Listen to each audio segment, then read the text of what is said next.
question is, and the question that's going to be put by so many people in other countries is a drink in the garden enough to bring down the British Prime Minister? And the answer probably is yes, but it appears abroad as madness. Now, where does it really come from?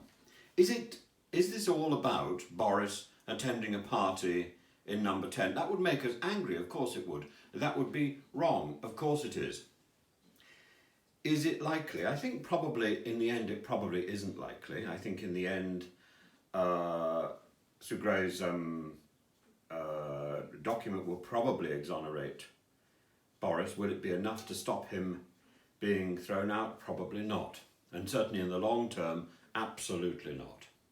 This is the decisive feature of, this would be what Boris would be remembered for. Boris will be remembered for a party in the garden. He will not be remembered for getting Brexit done. He will not be remembered for sorting out the pandemic. He will not also be remembered as the person who went down with COVID while in office.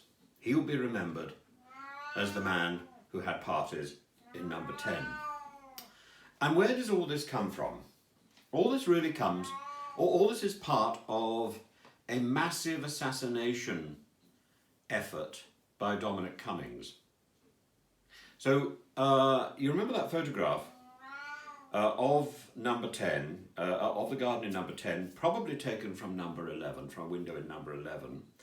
And it showed the Prime Minister, his wife, I think then she was his fiancée, sitting in the garden. There was a group of, there were various groups of people working, clearly having some sort of meeting in the garden. And at the table, with his back to us, was clearly Dominic Cummings. So there was a question mark suddenly with that photograph about Dominic Cummings in the garden, because on the table there was some wine.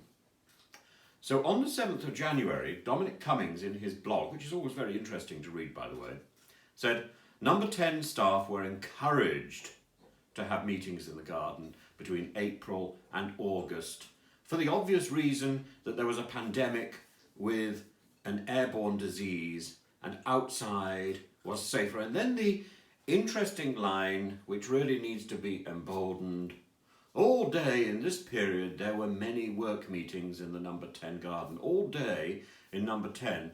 The work in number 10 doesn't start at 9 o'clock and finish at 5. The work in number 10, this is an office which is working 24 hours a day to sort out the affairs of Britain, a nuclear power, a very serious nation, punching well above its size. So we saw in that original photograph, we saw the glasses of wine on the table. Since Winston Churchill, alcohol has been at the right hand of the seat of power in the UK. So whatever happens now has been orchestrated by Cummings. Was Boris foolish? Yes. Was Boris's wife involved? Yes.